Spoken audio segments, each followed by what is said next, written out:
mo eh. Inaana ng loob at tinatablanan ng duda. Isa sa ilang inaana ng loob at tinatablanan ng duda. Lalabanan natin kahit ang ating sarili at higit sa lahat, sa dami ng pwedeng isuko. Ang pag-ibig ang isa sa ilang bagay na laging worth it ipaglaban. Ako si Julius Babaw, asawa, ama, anak, kaibigan, kakwentuhan. Sa bawat aspeto ng buhay ko, may iba't iba yung kwento. Ikaw ba? Anong kwento ng buhay mo? Yeah! Hindi mo ka record ko, bro. Isa sa ilang inaana ng Ay, loob ko di ba lahat to? inaana ng loob at tinatablanan ng duda. Lalabanan natin kahit ang ating sarili at higit sa lahat, sa dami ng pwedeng isuko. Ang pag-ibig ang isa sa ilang bagay na laging worth it ipaglaban.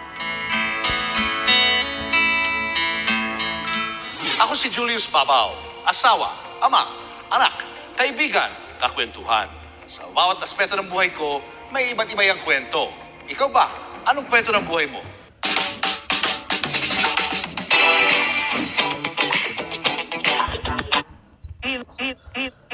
Inaana ng loob at inaana ng loob at tinatablanan ng duda. Lalabanan ng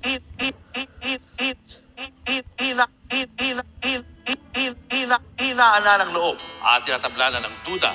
Lalabanan natin kahit ang ating sarili at higit sa lahat, sa dami ng pwedeng isuko. Ang pag-ibig ang isa sa ilang bagay na laging worth it ipaglaban. Ako si Julius Babaw, asawa, ama, anak, kaibigan, kakwentuhan.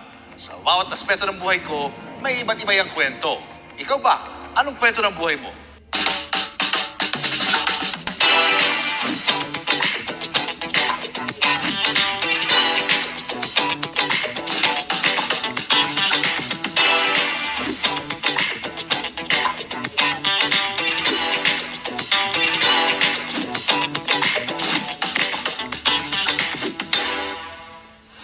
Nakilala natin ang aktor na ito mula nang siya'y teenager pa lamang. Marami na siyang ginampanang roles na kinakiligan, kinabiliban at naging inspirasyon sa ating lahat.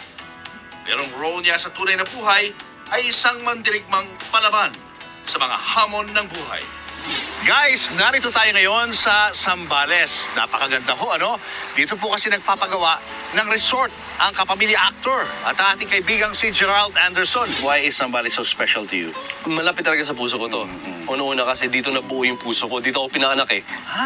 Oo, dito ako pinaanak sa Hindi Subic pala sa Bay. Amerika? Hindi po. Sa Subic Bay, Zambales. US Navy base siya dati. Tatay ko 30 years sa US Navy. Doon siya na destino.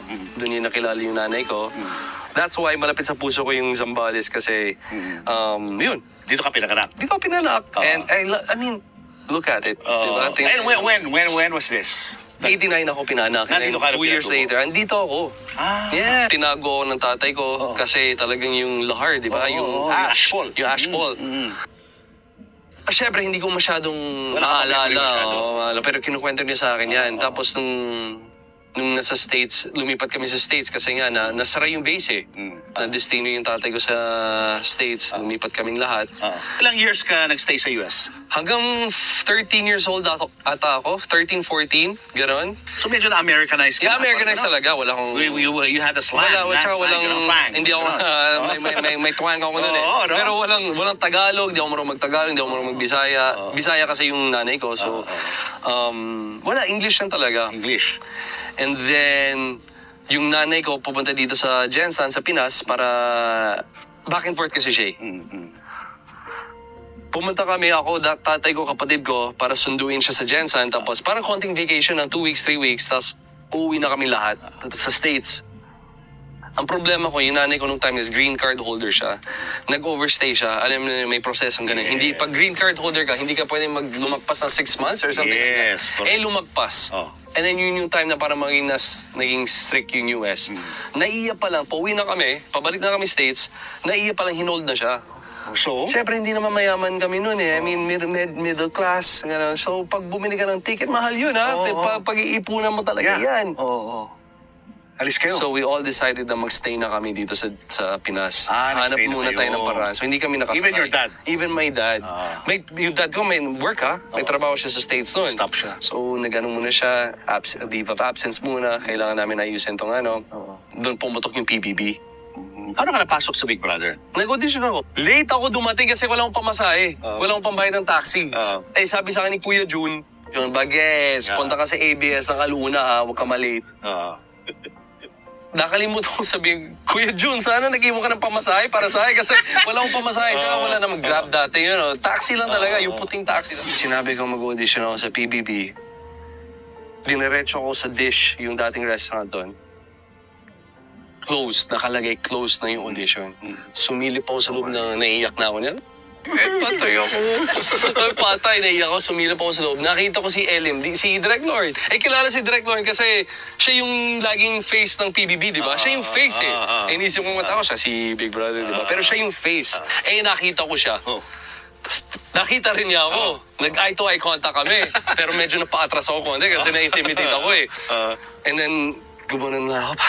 Sarado, nakalock Naglalakad na ako palayo. Narinig ko nagbukas yung door. Lumabas siya. Iho, parang tinawag niya ako. Mag-audition ka ba? Sabi ko, opo, mag-audition ako. Sige, pasok ka. So, ibang anxiety na naman yan. Gumaro naman ako. Yung parang, pauwi na ako Naka-mindset, uwi na ako So, ito na, pagpasok ko, anong talent mo? Gumagaron. Sayaw po. Sige, sumayaw ka. Yan my footage sa YouTube. Mahanap niyo yung nag-audition ako sa YouTube. Sumayaw ka. Sige po. So nag-aantay ako ngayon ng music. Saan po yung music? Walang music! Sumayaw lang ako! Oh my gosh, The next day, yan na, landline na naman, may tumawag. Hello, ito po si Gerald Anderson. Sabi ko, opo. Okay, kailangan nasa hotel ka ng Ortigas ng 3 p.m. Ipapasok ka na sa loob ng bahay ni Kuya. Oh, wow! Ano pakiramdam? Iba naman yung bomba na. Ako yung unang ipapakilala na housemate.